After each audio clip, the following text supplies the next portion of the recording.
Dear Papa Dudut, sa lahat po ng mga nakatutok ngayon, huwag kalimutan na mag-like, mag-share, at mag-subscribe. Ang tiwala ay kakambal ng pagdating sa isang relasyon. Dahil ang pundasyon ng relasyon ay palaging nagsisimula sa tiwalang ibibigay nila sa bawat isa. Dear Papa Dudut, may parte ng nakaraan na mahirap kalimutan, lalo na kung nagdulot po ito sa atin ng hindi magandang alaala.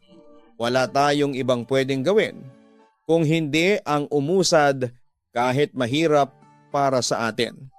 Dahil ang paglimot sa nakaraan ay isa sa mga pinakamahirap gawin para sa taong labis na nasaktan. Kumusta po kayo, Papa Dudut? Just call me Iris.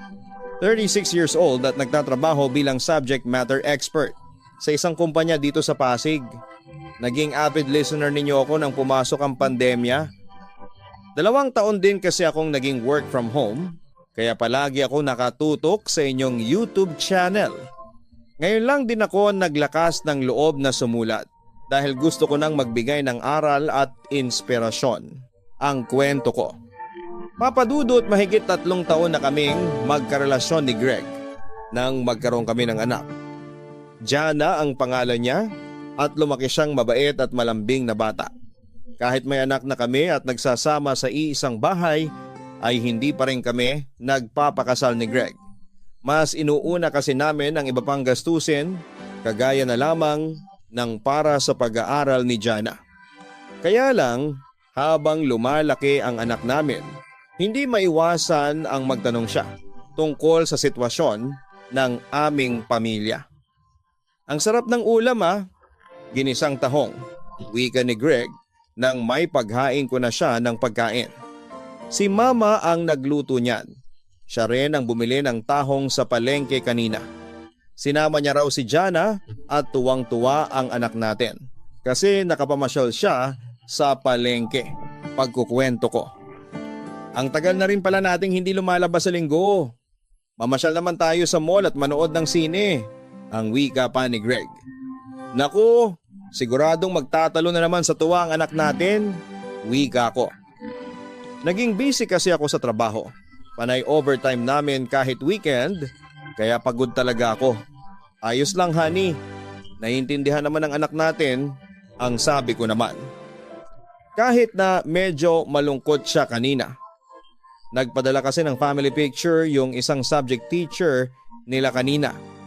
Nakapagdala naman siya kasi marami naman tayong picture na magkakasama. Kaya lang, nagtatanong siya kanina kung bakit wala raw tayong wedding picture. Yung ibang kaklase niya kasi may dalang wedding picture ng parents nila. Kaya ang tanong niya rin kanina, bakit hindi pa tayo nagpapakasal? Pagkukwento ko. Ano namang sabi mo sa kanya? Tanong pa ni Greg. Ang sabi ko, marami pa kasi tayong dapat na unahin. Saka parang kasal na rin naman tayo kasi magkasama na tayo sa iisang bahay. At ang pinakamahalaga sa lahat ay masaya tayo na magkakasama sa bahay na ito. Ayun, intindihan naman daw niya yon. Kasi maswerte raw siya na magkakasama tayo, hindi kagaya ng ibang kaklase niya na magkahiwalay ang mga magulang. Sobrang matalinong bata si Jana. Mabilis siyang makakaintindi ng mga bagay sa paligid niya. Ayun nga lang, minsan, napapatanong na lang din siya. Gawa ng mga kaklase niya. Tugon ko. Huwag kang mag-alala, honey. Darating din tayo diyan. Magpapakasal din tayong dalawa. Wika niya. Alam ko, hindi naman ako nagmamadali, honey. Kagaya ng sabi mo, marami pa tayong dapat na unahin na pagkagastusan. Yun nga rin ang sinasabi ko kay Mama kapag nagtatanong siya kung kailan ba nating balak magpakasal. Ang sabi ko, Nay, may sarili tayong plano. Alam niya na ginagawa lang natin yung mga bagay na mas makakabuti para sa atin at sa anak natin, si Jana, ang wika pa ni Greg. Makakalimutan din ni Jana ang tungkol sa kasal-kasalan. Lalo na kapag nag-mall tayo sa linggo.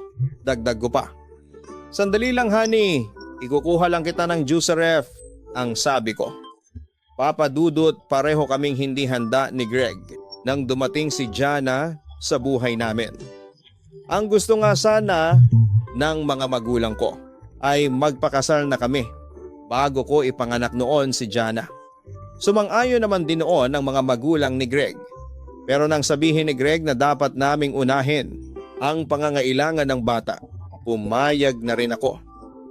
Naging maselang din kasi ang pagbubuntis ko. May ilang beses pa akong dinugo at mabuti na lamang walang nangyaring masama sa anak ko. Ayun nga lang, pinanganak ko siyang sakitin at ilang buwan pang nanatili sa ospital noon bago namin siya naiuwi sa bahay. Papa Dudut, sa totoo lang, handang-handa na rin naman akong magpakasal kay Greg noong mga panahon na yon. Hindi na ganoon kabigat ang gastusin namin. Pareho naman kasi kaming may trabaho ni Greg at nakapag-adjust na rin kami sa mga vitamins na kailangan ng anak namin. Hinihintay ko na lamang talaga na yayain niya akong magpakasal kahit hindi bonggang wedding proposal ang gawin niya. Kahit tanungin niya lamang ako kung gusto ko na bang magpakasal sa kanya, kaagad ko siyang sasagutin ng oo.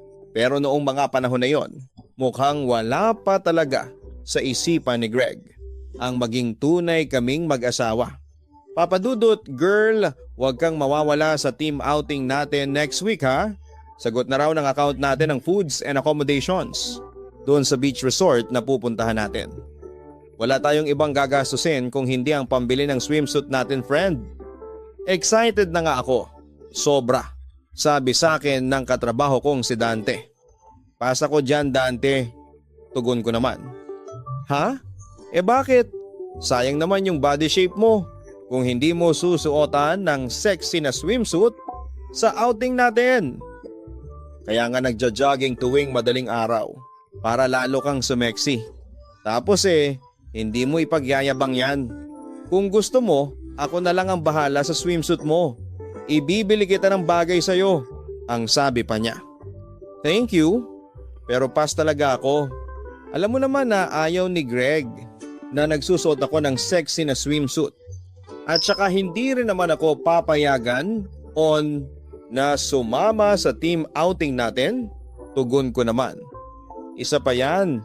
Bakit naman kasi hinahayaan mo na kontroling ka ng jowa mo na yan? Pagtataka niya. Asawa ko na si Greg kaya may karapatan na siyang pagbawalan ako, Dante. Tugon ko. Uy, hindi ah. Oo, may anak na kayo at magkasama kayo sa isang bubong. Pero hindi pa naman kayo kasal? Paalala pa niya. Parang gano'n na rin naman yon. Kasal na lang talaga ang kulang sa aming dalawa, ang sabi ko. Ayun na nga kulang pa rin hanggang ngayon. Meaning, hindi pa talaga kayo totoong mag-asawa. Kaya dapat hindi mo siya binibigyan ng karapatan na kontrolin ang buhay mo. Actually, kahit nga kasal at totoong mag-asawa na kayo, hindi mo pa rin siya dapat hinahayaan na gawin yan sa'yo. Aba, napakarami niyang ipinagbabawal na gawin mo ha. Magsuot ng miniskirt, fitted na blouse, sumama sa gimika namin, saka pati na tong team outing, bawal ka rin sumama. Yung totoo, Iris, ano ka ba ni Greg? Partner niya o preso niya? Ang sabi pa ni Dante. Ganon lang talaga si Greg. Ganon. Kaya akala niya okay lang na kinokontrol ka niya. Basta Iris, next week pa naman ang team outing natin. Kaya sana'y makasama ka, ang wika pa niya. Papa Dudut, galing sa medyo conservative na pamilya si Greg. Kaya nga nagulat din noon ang mga magulang niya nang malaman na magkakaanak na kami. Kasi kilala nila si Greg na maingat sa relasyon at marespeto sa mga babae. Medyo magkabaliktaran nga kaming dalawa, lalo na pagdating sa ugali at pananamit. Bago ko maging boyfriend si Greg, ay mahilig akong gumimik at magsuot ng mga sexy na damit. Malakas din akong uminom ng alak kahit pa madali akong malasing. Si Greg naman, yung tipong lalaki na walang hilig sa gimikan. kapag nagde-date kami ay madalas na gusto niya lang sa tahimik na lugar, kagaya ng restaurant, park, beach o kaya kahit sa apartment lang niya. Gusto niya na raw kasi na kapag magkasama kami ay parang kami lang ang tao sa mundo. Para mas may paramdam namin ang pagmamahal sa isa't isa. Kaya kahit sa opisina nila ay hindi siya mahilig pumunta sa mga gimikan. Kinukumbinsi ko siya minsan na makijoin sa mga katrabaho niya. Pero mas gusto niya raw na makasama kami ni Jana kaysa sa ibang tao. Papadudot mula nang magkaanak kami ni Greg, mas naging mahigpit siya sa pananamit ko. Ayaw niya na nagsusuot ako ng fitted na dress o kaya maikling palda. Gusto niya na nakapantalon lamang ako at maluwag na blouse. Pwede naman daw akong magpalda pero yung lampas sa tuhod ang haba. Para raw hindi ako nababastos ng ibang tao. Alam ko noon na pinoprotektahan niya lang din ang relasyon naming dalawa. Subukan ko pang magpaalam kay Greg na makasama ako sa team outing namin, Papa Dudut. Kahit malakas ang pakiramdam na hindi niya rin naman ako papayagan, nilambing ko pa siya noon. Naglinis ako ng bahay at nagluto ng masarap na pagkain para sa kanya. Kasunod ang pagpapaalam na may team outing kami at gusto ko sanang sumama.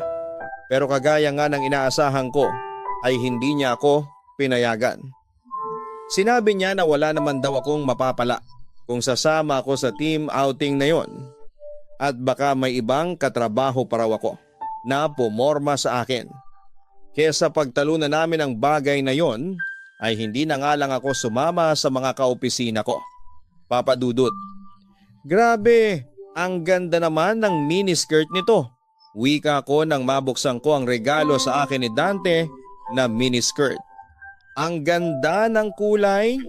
No, color blue tapos may belt na kasama? Ang wika naman ni Dante. Oo, gustong gusto ko yung kulay at design. Wika ko. Ang ganda nga niyan, Iris. Parang bagay din sa akin. Natatawang sabi ng kaibigan naming si Kiko. Sira, hindi ka naman nagsusuot ng miniskirt, singhal ko sa kanya. Isa kasi siyang bisexual. Pero hindi naman siya nagsusuot ng mga pambabae na damit. Naku, siguraduhin mo lang na isusuot mo yan, ha? Sabi pa ni Kiko. Tama si Kiko, susuotin mo yan. Bagay yan sa'yo. Kasi ang ganda at ang kinis pa ng legs mo, ang sabi pa ni Dante. Yun na nga ang iniisip ko eh. Baka hindi ako payagan ni Greg na isuot ito. Baka kasi maikli siya masyado. Kapag nakita niya na suot ko to, ang wika ko. May ganyang palda rin ako, kaya nasukat ko na.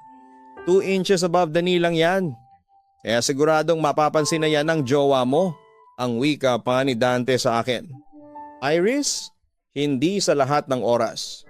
Dapat may approval ni Greg ang isusuot mo. Hindi mo naman kailangang magpakamanhid para kay Greg, sabi pa niya. Papa Dudut, malaki nga siguro ang nagbabago kapag nagkaroon ka ng anak at asawa. Malaki ang kailangan mong baguhin sa sarili mo. Pero kasama ba talaga doon yung mga bagay na gusto mong gawin sa buhay?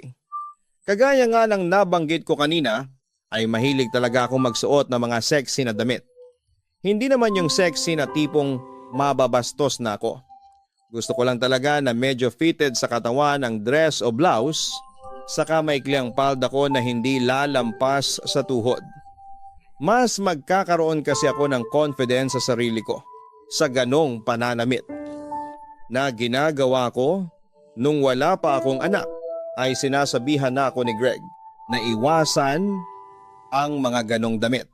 Papa Dudut, pero syempre hindi ko siya palaging sinusunod. Kaya lang nang magkaanak na nga kami ay mas naging kontrolado na niya ang buhay ko. Ayoko kasi nang nagtatalo pa kami. Kaya naman sinanay ko na lang din ang sarili ko sa mga klase ng damit na gusto niyang isuot ko. Pero nang regaluhan ako ni Dante ng miniskirt ay natuwa talaga ako. Kasi sakto sa akin at gusto ko ang design noon. Papa Dudut. Alam mo, hindi ko talaga gusto yung Dante na yan, ang wika pa ni Greg. Ha? Bakit naman? Mabait naman yung si Dante? Pagtataka ko. Mabait nga, pero maharot naman. Parang wala siyang ibang alam gawin kung hindi ang gumimik ng gumimik, tugon pa ni Greg. Hindi naman sa ganon. Dalaga pa rin kasi yon si Dante. Tapos single pa, kaya sinusulit niya lang yung time na wala pa siyang malaking responsibilidad sa buhay. Pagtatanggol ko naman sa kaibigan ko. Hindi ba nga kaya siya single? Kasi walang tumatagal sa kanya na lalaki. Palibhasa ang pakikipagrelasyon para sa kanya ay parang pagpapalit lang ng damit. Hindi seryoso at walang kahirap-hirap. Basta wag kang masyadong sumama diyan kay Dante na yan ha. At baka kung ano pa ang kalokohan ang maituro niya sa'yo, ang wika pa niya. Papa Dudut, aaminin ko na medyo nasasakal na rin ako sa partner kong si Greg. Lahat na lang kasi ng galaw ko ay pinapakialaman niya. Hinayaan ko na nga siyang kontrolin ang pananamit at pagme-makeup ko. Tapos minsan, pati na ang ayos ng buhok ko. Mahilig kasi akong magkulot noon ng mahaba kong buhok. Pero wag ko na raw masyadong gawin para hindi ako makakuha ng atensyon ng ibang lalaki. Sinabi ko sa kanya na hindi naman ako kumukuha ng atensyon ng iba. Gusto ko lang gawin yon para mas tumaas pa ang self-confidence ko. Pero kapag sinasabi ni Greg, natakot lang siya na may ibang magkagusto sa akin at maagaw pa ako ng iba, sinusunod ko na lamang siya. Kahit alam ko naman sa sarili ko na hindi ako magpapaagaw pa sa ibang lalaki. Dahil sigurado na ako kay Greg. Gusto ko na siya na ang makasama ko sa habang buhay. Alam ko na ganun din siya sa akin. Kaya grabe ang paghihigpit na ginagawa niya sa relasyon namin. Para lang hindi ako mawala sa buhay niya. Papa Dudut. Kahit na nakasasakal na, ang pagiging mahigpit niya sa akin ni Greg ay tinanggap ko yon dahil mahal ko siya. Ayokong pagsimulan pa ng pagtatalo namin ang mga bagay na ginagawa ko na ayaw niya. Kahit pa nga naiinis na ako minsan kasi lahat na lang ng bagay sa buhay ko ay pinapakialaman niya. Ultimo ang mga kaibigan ko ay gusto niya pa na iwasan ko kasi hindi raw magandang impluwensya sa akin. Pero matanda naman ako. Kaya alam ko na kung sino ang taong dapat kong iwasan dahil hindi magdudulot ng magandang bagay sa buhay ko o relasyon naming dalawa. Hindi na yon kailangan pang ipaalala sa akin ni Greg. Dahil hindi naman ako gagawa ng bagay na ikasisira ng tiwala niya sa akin. May isang beses noon, Papa Dudut, na pinayagan ako ni Greg na sumama sa gimikan ng mga kaopisina ko. Iyon ay nang ma-promote ako sa trabaho kasabay ang ilang kaopisina ko. Ang sabi niya ay okay lang daw na sumama ako sa celebration na yon. Basta siya ang susundo sa akin at sasabay kaming uuwi sa bahay. Natuwa naman ako dahil gusto ko talagang pumunta sa party na yon na para sa aming mga bagong na-promote na empleyado. Papa Dudut, akala ko ay matatapos ng masayang gabi na yon dahil celebration nga yon para sa pagkaka-promote ko sa trabaho. Ang tagal ko ring hinintay ang promotion na yon at akala ko ay hindi na darating pa sa akin. Kasi uso rin talaga ang palakasan sa opisina namin. Kaya hindi ko na rin napigilan na maluha nang i-announce ng manager namin na sa wakas ay tumaas na ang posisyon ko sa opisina pagkalipas ng ilang taon. Yun din ang dahilan kung bakit pinilit ko si Greg na payagan akong sumama sa celebration na yon pagkatapos ng trabaho namin sa opisina para mas maramdaman ko ang pagkaka-promote ko. Hindi ako nag-ayos para magpapansin sa ibang lalaki, kung hindi para mas tumaas ang confidence ko at may pakita sa lahat na deserve ko ang promotion na yon.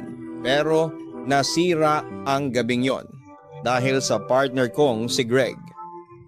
Papa Dudut, hindi naman yon ang unang pagkakataon na nakita niya si Kiko. At alam niya na bisexual ang kaopisina ko na yon. Kaya nagulat talaga ako nang suntukin niya ito at pagbintangan pa na nilalandi ako nang yumakap ito sa akin. Nang maawat ko ang pagsugod ni Greg kay Kiko ay kaagad kaming sumakay ng kotse. Wala kaming imikan hanggang sa makauwi kami ng bahay. Si Mama ang nagbukas ng pinto at naramdaman niya ang tensyon sa aming dalawa. Kaya sinabi niya na matutulog na siya. Tulog na rin daw noon ang anak namin si Jana. Kaya ginamit ko ang pagkakataon na yon para kausapin ng masinsina ng partner kong si Greg. Walang mali yon, pagyakap sa akin ni Kiko. Matagal ko na ang kaibigan si Kiko at alam mo na bisexual siya, ang sabi ko sa kanya. Wala akong pakialam kung bisexual siya. Ang point dito, hindi ka dapat nagpapahalik sa ibang lalaki. At saka, bakit ba ganyan ang makeup mo? Ang kapal! At bakit nakasuot ka ng ganyang klaseng palda? Napakaikli! Sigaw pa ni Greg. Greg, hindi pa naman kita ang underwear ko sa miniskirt na to. Malapit pa nga sa tuhod ang haba nito. Gusto ko lang i-appreciate ang binigay sa akin ni Dante, kaya ito ang sinuot ko. Sagot ko. Ang sabihin mo, gusto mo lang magpapansin sa mga lalaki. Kaya nag-makeup ka ng makapal, nagsuot ka ng ganyang miniskirt at pumunta sa resto bar na yon para makuha mo ang atensyon ng ibang lalaki. At madala ka nila sa biglang huminto sa pagsasalita si Greg. Pinigilan ang sarili sa nais sabihin. Madala saan? Ano Greg? Bakit hindi mo ituloy ang gusto mong sabihin? Sige na, ilabas mo na lahat ng galit mo sa akin. Oo naman talaga, yun ang punot dulo ng lahat ng pagseselos at paghihigpit na ginagawa mo sa akin. Hindi ba? Sunod-sunod na, sabi ko. Tama na ang pag-uusap na to. Bukas na lang tayo mag-usap kasi gusto ko na magpahinga. Pag-iwas pa niya. Hindi! Walang magpapahinga sa atin hanggat hindi natin pinag-uusapan. Yang kinikimkim mong galit sa dibdib mo, wika ko. Wala na nga tayong dapat na pag-usapan, Iris. Tapos na to. Kaya tama na, wika niya. Akala ko ring tapos na. Pero bakit ganon Greg? Bakit paulit-ulit ka na lang na ganyan? Akala ko ba napatawad mo na ako? Noong taon na yon? Noong taon na mula nang magkamali ako ng isang beses? Naiiyak na sabi ko. Isang pagkakamali na kahit kailan na hindi na mabubura pa. Dahil nagbunga ang ginawa mong kasalanan, Iris. Hindi mo naman masisisi kung bakit nagkakaganito ako ngayon. Kasi ako yung nasaktan mo. Ako yung niloko. Ako yung ipinutan sa ulo. Pero tinanggap ko lahat. Nilunok ko yung pride ko. At nagpakatay ako sa batang hindi ko naman kadugo. Sigaw niya sa akin. So sinusumbat mo na sa akin lahat ngayon? Yun din ba ang dahilan kung bakit hanggang ngayon hindi mo pa ako pinakakasalan? Baling tanong ko. Ginawa ko yun kasi mahal kita. Kaya ginusto kong ayusin ang lahat sa ating dalawa. Tugon niya. Kung gusto mo talagang ayusin ang lahat sa atin, bakit hindi mo subukang ibigay ulit sa akin ang tiwala mo? Kasi ako, paulit-ulit kong sinusubukan na maabot ulit ang relasyon natin. Kahit hirap na ako, kahit sobrang pagod na ako, kasi parang binabaliwala mo lang lahat ng effort ko, ang wika ko. Hindi lang naman ikaw ang nahihirapan, ang sabi niya. Greg, alam ko naman na ako talaga ang may kasalanan dito. Hindi ka magkakaganyan kung hindi dahil sa isang gabing pagkakasala ko noon sa relasyon natin. Pero binalikan mo ako, tinanggap mo ako, at pinanghawakan mo yung sinabi mo na magsisimula ulit tayo. Kaya lang, kung palagi na lang tayong ganito, kung palagi ka na lang ganyan, na hindi marunong magbigay ng konting tiwala sa akin, mabuti pa'y tapusin na natin talaga lahat ng ito Naiiyak na sabi ko. Iris, saad niya. Pagod na ako, Greg. Pagod na ako maging sunod-sunuran sa'yo para lang makuha ulit ang tiwala mo. Ayoko na. At tama na. Kasi mukhang wala na rin talagang patutunguhan ang relasyon natin. Magpakatotoo na lang tayo sa isa't isa. Tapusin na natin ang lahat ngayon, ang wika ko sa kanya. Papa Dudut, 3 taon na kaming magkarelasyon ni Greg at nagsasama na rin kami noon sa iisang bubong nang makagawa ko ng isang napakalaking pagkakamali. Naka-out of town siya dahil sa trabaho niya. At ako lang ang mag-isa noon sa apartment. 2 linggo akong walang kasama, kaya nagagawa ko lahat ng gusto ko.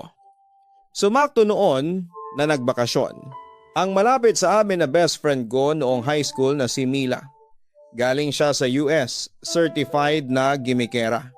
Sinamahan ko siya sa paggimik niya habang nandito siya sa Pilipinas. At doon na nga ako nakagawa ng isang malaking pagkakamali. Papadudot na lasing ako nang minsang magbar kami ni Mila. May nakilala akong isang lalaki. At dahil sa kalasingan ko ay napasama ako sa kanya na mag-check-in sa isang motel. At may nangyari sa aming dalawa. Pero pagkatapos ng gabing yon, kahit hindi ko na siya nakita pa, sobrang nag-guilty ako, lalo na nang umuwi na si Greg. Wala na akong balak sabihin sa kanya ang nagawa kong kasalanan. Kahit nilalamo na ako ng konsensya ko, pero ang hindi ko inaasahan ay nagbunga noon ang isang gabing pagkakasala na nagawa ko. Ang bagay na hindi ko na naitago pa kay Greg. Papadudot, mas lalo akong nag-guilty nang makita ko ang excitement sa mga mata niya. Nangakalain niyang siya ang ama ng ipinagbubuntis ko. At nang aminin ko sa kanya ang kasalanan ko, ay nakita ko ang sakit at galit na rumihistro sa mukha niya. Humingi ako ng tawad at napahagulhol sa harapan niya. Handa na rin akong tanggapin ang gagawin niyang pakikipaghiwalay sa akin. Pero hindi ko inaasahan nang sabihin niya na handa niyang tanggapin ang bata at muling ayusin sa amin ang lahat. Kaya naman ang alam ng lahat ng taong nakapaligid sa amin ay siya ang tatay ni Jana. Pero hindi ko naman akalain na sa kabila ng pagpapatawad na ginawa niya sa akin ay ang hindi niya pagbalik ng tiwala sa akin. Nahihirapan na ako noon, Papadudut. Oo, pinatawad niya ako. Tinanggap niya ang anak ko sa ibang lalaki. Pero hindi naman niya magawang ibigay sa akin ang buong tiwala niya. Oo, alam ko na mahirap yun gawin kasi niloko ko siya. At nagbunga ang ginawa ko na panloloko na yon. Pero sana'y hindi niya na lamang inako ang responsibilidad kung patuloy niya lang akong pahihirapan. Kaya naman, kinabukasan noon ay umalis kami ni Jana at mama sa apartment na yon. Dala ang mga importanteng gamit namin ay umuwi muna kami sa bahay ng ate ko. Papadudut, 1 linggo rin noon ang lumipas nang sunduin kami ni Greg sa bahay ng ate ko. Ayoko sanang sumama sa kanya pabalik ng apartment niya, pero humingi siya ng sorry sa akin at isa pang pagkakataon na ayusin namin ang relasyon naming dalawa. Ayoko sanang ibigay ang pagkakataon, pero hindi ko na pinaglaban dahil mahal ko si Greg. Ang pagkakataon na hindi na naming sinayang pareho dahil tinupad na ni Greg ang pangako niya na pagbibigay ng tiwala sa akin. Sa ngayon, Papadudut, ay 5 taon na kaming kasal ng asawa kong si Greg. At masasabi ko na totoong isang masayang pamilya na kami. Lalo na at nagkaroon na rin ang kapatid si Jana. Malaking aral din talaga ang naibigay sa amin ng mga nangyari noon sa buhay namin. Ang pagpapatawad ay madalas nakakambal ng pagtitiwala. Mahirap ibigay, pero kailangan para muling maayos ang isang relasyon. Dito na rin po nagtatapos ang sulat ko, Papadudut. Yours truly, Iris. Sadyang napakahirap ibigay ang pagpapatawad, lalo na sa taong naging dahilan ng matinding pighati sa ating buhay. Pero pinakamahirap yung kalimutan ang sakit na iniwan sa atin ng taong sobra nating pinahalagahan. Pero tandaan sana natin na sa oras na tayo ay magbigay ng kapatawaran, kailangan din nating matutunan na muling ibigay ang pagtitiwala. Hindi naman natin kailangan na madaliin ang lahat ng proseso. Pero dapat nating pag-aralan kung paano unti-unting limutin ang sakit ng isang kasalanan para kahit papaano ay magawa nating makausad mula sa mapait na alaala ng kasalanang nagawa sa atin.